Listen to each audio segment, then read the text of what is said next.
রমজানের জন্য কিন্তু ঘরে ঘরে কিন্তু প্রস্তুতি শুরু হয়ে গেছে। তো যার যার সামর্থ্য অনুযায়ী কিন্তু যতটুকু আর কি যে যতটুকু পারতেছে আর কি রোজার প্রস্তুতি নিচ্ছে। তো আমিও কিন্তু তার ব্যতিক্রম নেই। আমিও কিন্তু একটু একটু করে প্রতিদিন রোজার জন্য আর কি প্রস্তুতি নিচ্ছি। তো আজকেও একটু কাজ আছে। তো আসসালামু আলাইকুম সবাইকে। কেমন আছেন সবাই? আশা করি সবাই ভালো আছেন, সুস্থ আছেন। আমরাও আলহামদুলিল্লাহ ভালো আছি। আমার আজকের ভিডিওটা শুরু করেছি সকালবেলা নাস্তা বানানো থেকে শুরু করেছি। তো দেখা গেছে যে সকাল থেকে আজকে বিকেল পর্যন্ত যা যা কাজ করেছি আর কি। তো মোটামুটি দেখা গেছে যে একটু একটু করে সবগুলা কাজই রেখেছি। তারপরও অফ ক্যামেরায় কিছু না কিছু থেকে যায়, কিন্তু কাজ সব কিন্তু ক্যামেরাবন্দি করা যায় না। তো এদিক দিয়ে সকালবেলা মেয়ে আর ছেলে তো স্কুলে চলে গিয়েছে। তো আর কি তাদেরকে আর কি ভাত আর কি ডিম দিয়ে ভেজে দিয়েছিলাম, তারা আর কি ওইটা খেয়ে চলে গিয়েছে। তো আমার হাজব্যান্ড আর কি বলল যে যেহেতু কিছুদিন আগে আর কি মিনিকেট চালের আর কি খুদ নিয়ে আসছিল, তো ওইটা দিয়ে আর কি তারা বুয়া ভাত খায়। তো এটা যারা বিক্রমপুরে থাকে হয়তো তারাই বেশি খায় আর কি। এটা আমাদের কুমিল্লাতে কিন্তু এখন দেখা যায় যে সব জায়গায় কম বেশি খেয়ে থাকে আর কি। তো আজকে বুয়া ভাতটা রান্না করব, যেহেতু একটু দেরি করে বসিয়েছি তো ভাবলাম যে প্রেসার কুকারে দিয়ে দেই, তাড়াতাড়ি হয়ে যাবে। আর প্রেসার কুকারে খিচুড়ি বা বুয়া ভাতটা কিন্তু হতে বেশি সময় লাগে না, মাত্র আর কি 2টা সিটি দিলে কিন্তু হয়ে যায়। তো এখানে আমি আমার হাজব্যান্ড আবার শুধু আর কি খুদ দিয়ে রান্না করলে পছন্দ করে না। অনেকে হচ্ছে শুধু খুদ দিয়ে রান্না করে, সাদা থাকে আর কি, হলুদ দেয় না। ওইটাও কিন্তু খেতে খারাপ লাগে না। আর আমার হাজব্যান্ড হচ্ছে যে যদি বুয়া ভাত রান্না করি সাথে আর কি চিকন করে আলু দিতে হবে, আবার কয়টা আর কি ডালও দিতে হবে। তো উনি আর কি ওইভাবে আর কি পছন্দ করে। তো আমার ঘরে শুটকি ছিল না, আমি আর কি ধনিয়া পাতার ভর্তা বানালাম আর কালো জিরার ভর্তা বানালাম। তো আমার হাজব্যান্ডকে যখন আর কি নাস্তা খেতে দিয়েছিলাম তখন হচ্ছে গিয়ে একটা ডিমও বেজে নিয়েছিলাম। তো আমার কাছে কিন্তু শুটকির ভর্তা ছাড়া এই বুয়া ভাতটা খেতে ভালো লাগে না। তো ওনাকে জিজ্ঞেস করেছিলাম যে কেমন হয়েছে, বলল যে নাকি ভালোই হয়েছে, কিন্তু আমার কাছে আর কি খেতে ভালো লাগে নাই। তারপর আর কি উনি তো খেয়েছে ভালোভাবেই। যাই হোক, এদিক দিয়ে আজকে অনেকগুলা আর কি আদা রসুন আর কি ছিলে নিয়েছিলাম গতকাল রাতে আর কি। তো দেখা গেছে যে যেহেতু একা একা করেছি তো সেই জন্য অনেকটাই সময় লেগেছে, প্রায় 2 ঘন্টার মতো সময় লেগেছিল আমার আর কি আদা রসুনগুলা ছিলে নিতে। তো আমি কিছুদিন আগে কিন্তু 2 কেজির মতো আর কি ব্লেন্ডার করে রেখে দিয়েছিলাম আর কি ফ্রিজে। তো আবার নিয়ে আসছে, কারণ ওই 2 কেজিতে কিন্তু আমাদের রোজা পর্যন্ত আর কি হবে না, সেজন্য আর কি আবারও নিয়ে আসছে। তো ওইগুলো আর কি কাটতে হবে, তাতেও কিন্তু সময়ের প্রয়োজন আছে। তো এদিক দিয়ে কিন্তু এখন হচ্ছে আমার হাজব্যান্ডকে আর কি নাস্তাটা দিব, তারপর আর কি আমি খেয়ে নিব। আর এত সুন্দর হয়েছে খুদের বোয়াটা, একেবারে জড়জড়া হলে কিন্তু আমার কাছে খেতে ভালো লাগে না, মানে যেটা আর কি একেবারে একটু শক্ত থাকে। তো আমারটা কিন্তু একেবারে শক্ত ছিল না, আবার একেবারে নরমও হয় নাই, ওইরকম টাইপের আর কি হয়েছে।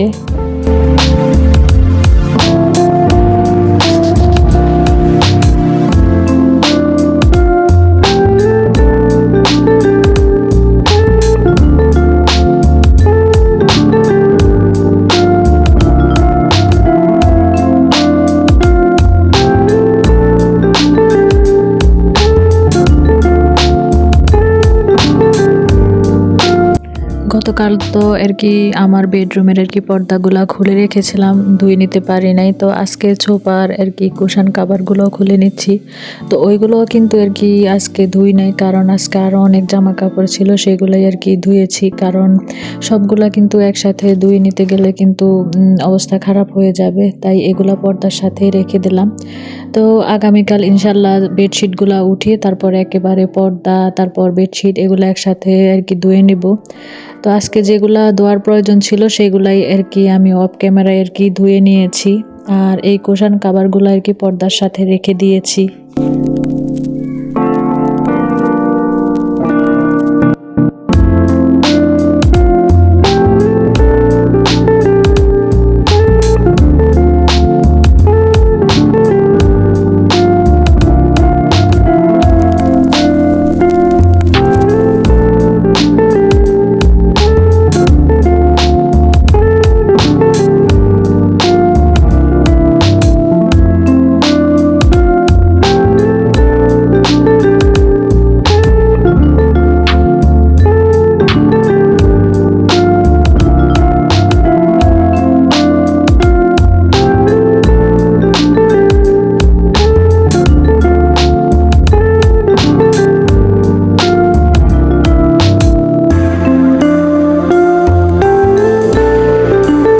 আমার শাশুড়ি যেহেতু চলে আসছে বাড়িতে, তো ওনার কাপড়গুলো আর কি গতকালকে কিন্তু একটা ধুয়ে দিয়েছিলাম, তো আজকেও আর কি ওনার একটা কাপড় আমি ধুয়ে দিয়েছি, তারপর ব্লাউজ ছায়া যা কিছু আছে আর কি।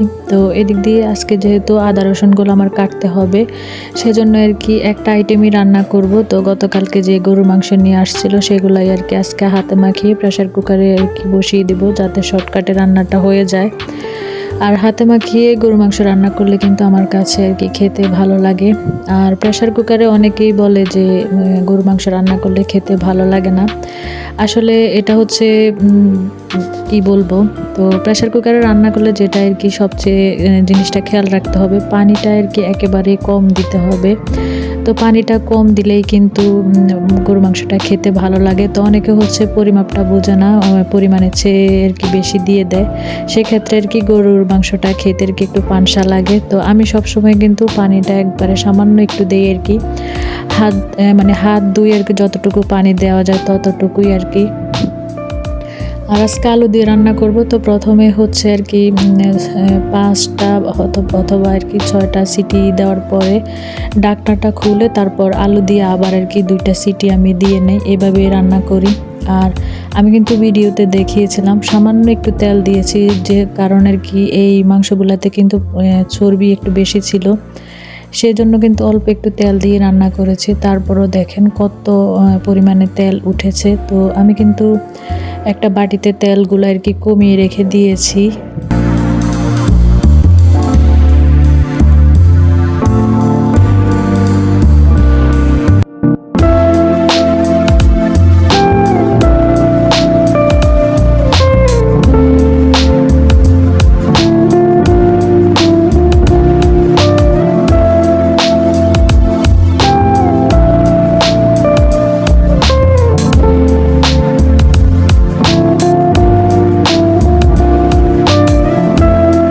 আজকে আমার আর কি ঘরের মধ্যে জিরার গুঁড়াটা শেষ হয়ে গেছে, তো আমার হাজব্যান্ডকে বললাম আর কি বেশি করে যাতে জিরা নিয়ে আসে।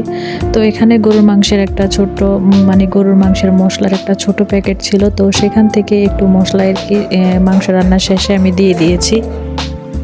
এই যে বলেছিলাম যে আদা রসুনগুলো কিন্তু আমি রাতেই আর কি কেটে রেখেছি, আর 1 কেজির মতো পেঁয়াজ আর কি আমি ভিজিয়ে রেখেছি। তো এদিক দিয়ে কিন্তু গোসলের সময়, নামাজের সময় হয়ে গিয়েছিল, তাই আদাটা কেটে আমি আর কি গোসলে আর কি চলে গিয়েছি। তারপর নামাজ পড়ে ভাত খেয়ে আর কি বাকি রসুন পেঁয়াজগুলো আমি আর কি অফ ক্যামেরায় আর কি কেটে নিয়েছি। এখন হচ্ছে সবগুলা ফ্রিজে রেখে দেব, যেহেতু আগে আদা রসুন আমার বাগানো আছে, সেক্ষেত্রে আর কি এখন এগুলো আর কি ব্লেন্ডার করব না, ওইগুলো আগে খেয়ে নিই, তারপরে আর কি এই আদা রসুনগুলো আর কি ব্লেন্ডার করব। আর আদা রসুন কিন্তু এভাবে কেটে যদি ফ্রিজে রাখা হয় এটা কিন্তু নরম হয়ে থাকে, আর ব্লেন্ডার করতে কিন্তু আরও আর কি সুবিধা হয়ে থাকে। তো আমরা কিন্তু আদা রসুনটা কিন্তু একসাথে আর কি ব্লেন্ডার করি, এভাবে আর কি খাওয়া হয়। তো এখানে মিক্স করে এখন হচ্ছে এগুলো একটা পলিথিনে রেখে দেব, আর পেঁয়াজ ওগুলো আর কি বক্সে রেখে দেব। আর কিছুটা আস্ত রসুন আমি রেখেছি, রোজার মধ্যে দেখা যায় যে ভর্তা খাওয়ার জন্য প্রয়োজন হয়, সেজন্য আর কি কিছুটা আস্ত রসুন আমি রেখে দিয়েছি। আজকের ভিডিওটা একটু বেশি বড় হয়ে গেছে, সবাই প্লিজ ফুল ওয়াচ করে দেবেন। আর যে যেখান থেকে আমার ভিডিওটি দেখছেন, যদি আমার ভিডিওর কোনো অংশ আপনাদের কাছে ভালো লেগে থাকে প্লিজ একটা লাইক দিবেন। অনেকে হচ্ছে লাইক দিতে ভুলে যায়, তাই মনে করিয়ে দিচ্ছি, প্লিজ একটা লাইক দিয়ে দিবেন। আর আমার চ্যানেলে যদি আপনি নতুন হয়ে থাকেন প্লিজ সাবস্ক্রাইব করে আমার পাশেই থেকে যেতে পারেন।